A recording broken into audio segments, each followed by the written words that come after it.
All right, welcome in everyone. Ready for another deep dive? Today we're taking a closer look at a position that is, well, it's absolutely essential in the insurance world, the underwriting assistant. You got it. And it's interesting, right? You don't always hear a lot about these folks, but they're kind of the unsung heroes, the ones who make it all happen behind the scenes. Totally. And we've got some really interesting material to work with today, mainly a bunch of interview questions that are specifically designed to really dig into what makes a great underwriting assistant. Exactly. And I think when you look at interview questions like these, it really gives you a peek behind the curtain, you know? It reveals what companies are truly prioritizing, what skills and qualities they're actively searching for in the people they hire. Couldn't agree more. And it's not a static field either. Our sources actually point to a pretty steady rise in the demand for underwriting assistance. Right. And that makes total sense when you think about it. This whole industry is about understanding and managing risk. And you need sharp, detail-oriented people to support that whole process, to make sure everything is accurate and moving quickly. So essentially, they're the foundation for those big decisions, right? Yeah, they're kind of the bedrock. Okay, so our mission today is pretty straightforward, right? We want to unpack the key aspects of what this role really entails. What do they actually do on a daily basis? What are the must-have skills? And why are they so incredibly important to the insurance world? Sounds good to me. All right, so let's start with the basics. Like, what are the fundamental responsibilities of an underwriting assistant? What does their typical day actually look like? Well, at its core, you can think of the underwriting assistant as the engine room, right? Right. They're supporting that entire underwriting process from start to finish. And looking at these interview questions, there's a clear spectrum of responsibilities that really All stand right, out. walk me through it. Sure. So, first and foremost, they're often on the front lines of that initial risk assessment. Think about it. They're sifting through applications, looking for red flags, anything that might need a closer look by a senior underwriter. Right, so they're kind of like the first line of defense in a way. Yeah, exactly. They're making sure nothing slips through the cracks.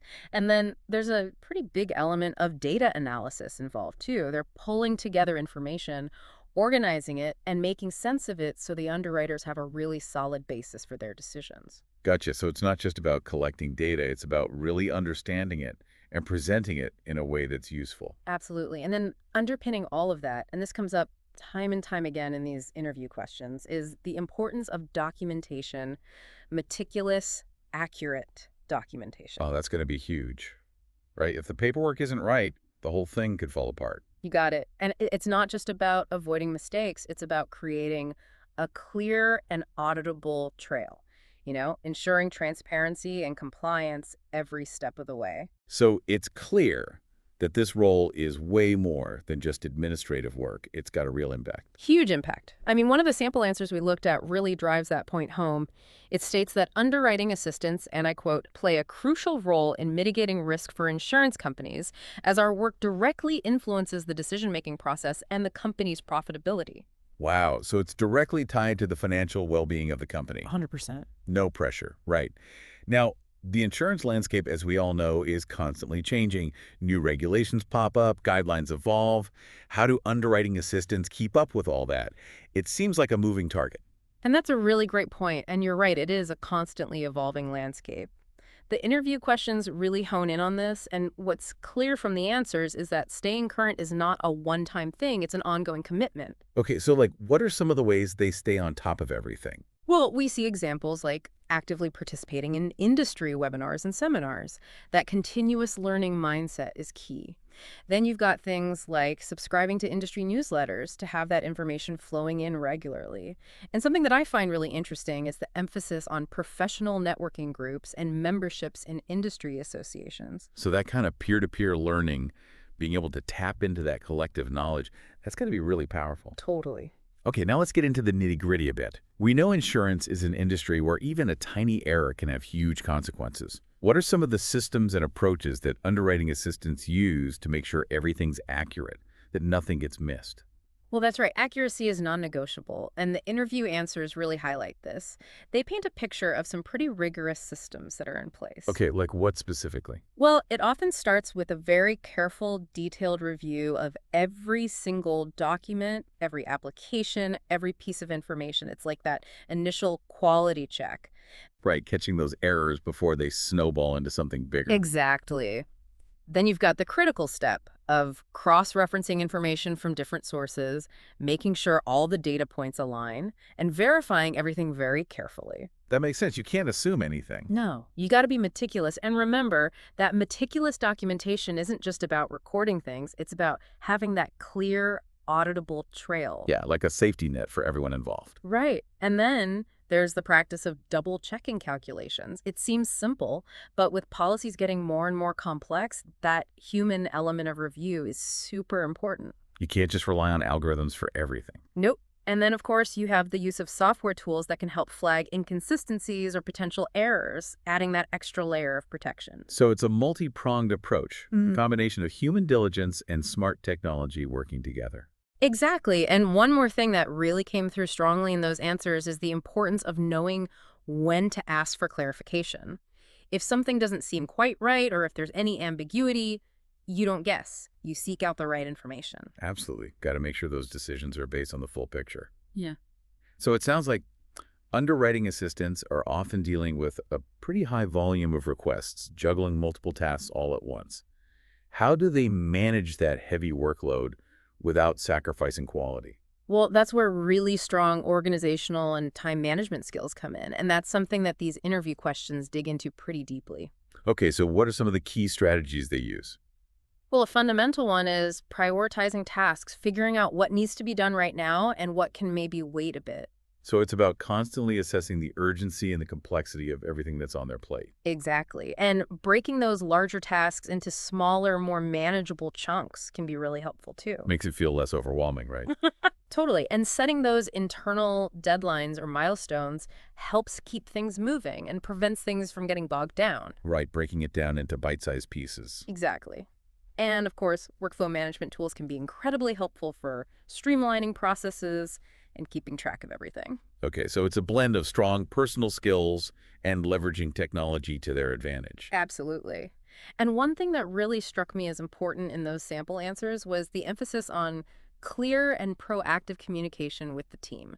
If there's a potential bottleneck or if they need support, they need to speak up. So it's not just about working independently. It's about understanding when to collaborate and bring others into the loop. Exactly. Teamwork makes the dream work. It does. It really does. And speaking of teamwork, a big part of being an effective team player, especially when you're dealing with folks outside the company, is communication. How do underwriting assistants typically interact with, agents, brokers, and sometimes even clients themselves? Right. And the interview answers emphasize that this role goes way beyond just internal stuff. It's very much about building and maintaining strong relationships, and communication is at the heart of that. Okay, so it's not just processing paperwork. It's about real human interaction. You got it. And it starts with active listening, really taking the time to understand the needs and the questions that agents, brokers, and clients might have. Really putting yourself in their shoes, understanding their perspective. Exactly. And asking clarifying questions along the way. Make sure that everyone's on the same page. Because a lot of this stuff can get pretty technical, right? Oh, for sure. And then providing timely updates on the status of those requests. That goes a long way in building trust and managing expectations. Keeps everyone informed and reduces anxiety. Totally. And then a big piece of it is being able to explain those sometimes complex underwriting decisions in a way that makes sense. Right, you got to translate that technical jargon into plain English. Exactly. And it's about offering guidance when needed, being a resource for those folks. So yeah, it's very much a customer-centric approach. Makes sense. After all, those agents and brokers are crucial to the business. They are.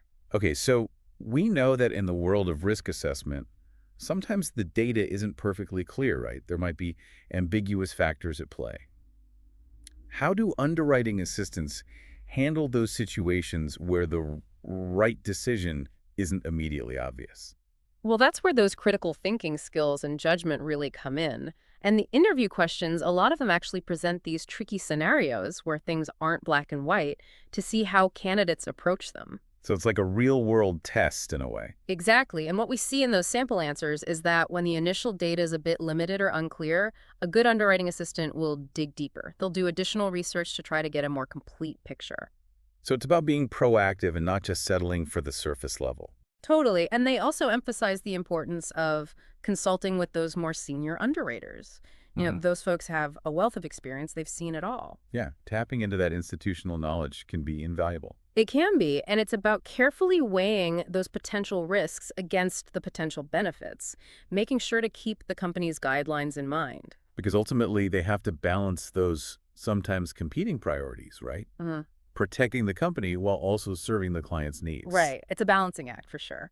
Okay, so we touched on workload earlier, but one of the interview questions goes even deeper, specifically asking about managing demanding workloads when you've got multiple deadlines all happening at once.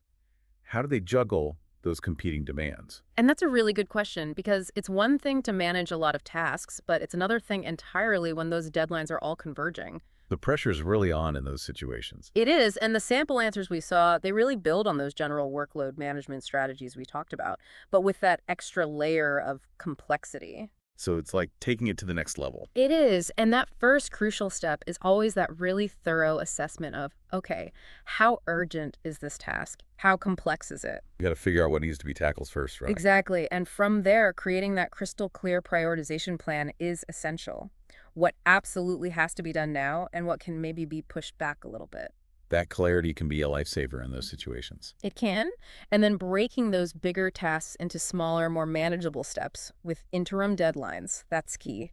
It makes the whole thing feel less overwhelming. Because if you're just staring at this massive task with a looming deadline, it can be paralyzing. Oh, it can be. And then, just like we talked about before, communication is huge here. Keeping those stakeholders informed, letting them know if there might be any delays, that helps manage expectations and prevents those last-minute surprises. So being proactive with communication is key, It really is. And lastly, and this goes back to teamwork, recognizing your own limits and knowing when to ask for help is a sign of a truly effective workload manager. especially when you're facing those simultaneous deadlines. Okay, so a lot of what we've talked about, it involves dealing with pretty complex technical information. How do underwriting assistants make sure they can communicate those concepts effectively to people who maybe don't have that same level of expertise? Right, because they're not just talking to other underwriters all day. And the interview questions, they specifically address this. So what are some of the techniques that come up? Well, one of the most important ones is being able to simplify that technical jargon, being mindful of the language they use, and opting for clear, plain English whenever possible. Because you don't want to lose people in a sea of acronyms and technical terms. You don't. And sometimes using visual aids can be really helpful too. Things like charts, diagrams, even simple flow charts can make those abstract concepts a lot more tangible. So finding ways to make it visual, make it concrete. Exactly. And giving real-life examples or analogies can be really powerful. It helps people connect those theoretical concepts to situations they're familiar with. So bringing it down to earth, making it relatable. Totally. And then, of course, active listening is essential. Really paying attention to the other person's questions, addressing those concerns thoroughly and patiently, making sure they feel heard and understood. So it's about creating that two-way dialogue, not just lecturing at someone. Right. It's about making sure that communication is a genuine exchange of information. Makes sense. Now, we've talked a lot about individual skills, but a lot of underwriting projects involve collaboration with different team members. How does that teamwork typically function in the day-to-day work of an underwriting assistant? Well, the collaborative nature of underwriting is definitely a big theme in those interview questions. They emphasize the importance of actively participating in team meetings. So it's not just about sitting there passively, it's about actively contributing. Exactly. And in those meetings, underwriting assistants, they can share their insights, they can point out things they noticed during their initial reviews, offer different perspectives. So bringing their unique observations to the table. Absolutely. And close collaboration with other team members is essential too. Sharing relevant information, brainstorming different approaches to a particularly tricky risk, really pooling that collective knowledge. So it's a real team effort to get that comprehensive understanding of the risk. It is, and then obviously taking ownership of the tasks they're assigned, making sure things are done accurately and on time, that's crucial for the team's success. Because everyone relies on each other to do their part. They do, and creating that environment of open communication where ideas can be shared freely and challenges can be discussed openly, that's really important for effective teamwork. So fostering that sense of trust and transparency within the team. Exactly. And, one of the examples they give is a cross-functional team working together to assess a particularly complex or unusual risk. That really illustrates how those different skill sets and perspectives come together. Yeah, that synergy can be really powerful. Now, we talked about staying updated on guidelines and regulations, but what about when those guidelines actually change? How do underwriting assistants adapt to those shifts? Well, adaptability is a must-have skill in this industry, and the interview questions really get at that. The answers paint a picture of a very proactive approach to dealing with change. So walk me through that process a little bit. Sure. So typically, when a new regulation or guideline comes out, the first step is to gather all the information, research those updates, attend any training sessions that are offered, and if needed, seek clarification from more senior folks or from the compliance team. So making sure they really understand the ins and outs of those changes. Exactly. And then once they have a solid grasp of the new rules, they update their own knowledge base, adjust their skills accordingly, and modify any existing procedures to incorporate those changes. So it's not just about understanding the changes, it's about putting them into practice. You got it. And a key part of that is communicating those changes effectively to the rest of the team, providing support to make sure the transition is smooth for everyone. So being a champion for those changes within the team. Exactly. Okay, so as insurance companies are looking to bring new talent into these underwriting assistant roles, what's the value of using skill assessments as part of that hiring process? That's a great question, and our sources actually touch on this. Skill assessments, whether they're technical underwriting tests or those behavioral assessments that look at soft skills, they provide that concrete data about what a candidate can actually do. So going beyond just what's on a resume. Exactly. Resumes and interviews, they can only tell you so much. These assessments help employers make those more informed hiring decisions. And ultimately reduce the risk of hiring someone who might not have the skills they need to succeed in the role. Right. It's about finding the right fit for both the company and the candidate. Makes sense. Yeah. So what are those assessments typically designed to evaluate? Well, they look at a whole range of skills, both technical and those all-important soft skills. Okay, break that down for me. Sure. So on the technical side, they might test a candidate's knowledge of basic underwriting principles, different types of insurance policies, and their ability to analyze risk factors and make sound judgments. So the core nuts and bolts of underwriting. Right. But just as important are those soft skills, communication, both written and verbal, problem solving when faced with those complex scenarios, attention to detail, which we've talked about a lot, and the ability to work effectively as part of a team. So it's about that balance between having that solid technical foundation and being able to work well with others, to communicate effectively, to be a true team player. Exactly. Both sets of skills are crucial for someone to really thrive in this role. Well, this has been a really fascinating deep dive, and I think it's clear that underwriting assistants are so much more than just administrative support. They're truly integral to that whole risk assessment process. I completely agree. And it's a role that requires a really interesting blend of skills. That analytical sharpness, that laser focus on detail, strong communication to be able to navigate all those different interactions, and that adaptability to keep up with an industry that's always evolving. So as we wrap up here, a final thought for everyone listening. We've seen how important this role is, often behind the scenes, quietly making sure things run smoothly in the insurance sector. What other roles in all sorts of different industries are equally vital, maybe not as glamorous, but absolutely crucial to keeping things functioning and maintaining that integrity and trustworthiness that we rely on? It's something to think about, right? There are unsung heroes everywhere. I like that. Great point. All right, thanks for joining us in this deep dive. We'll see you next time.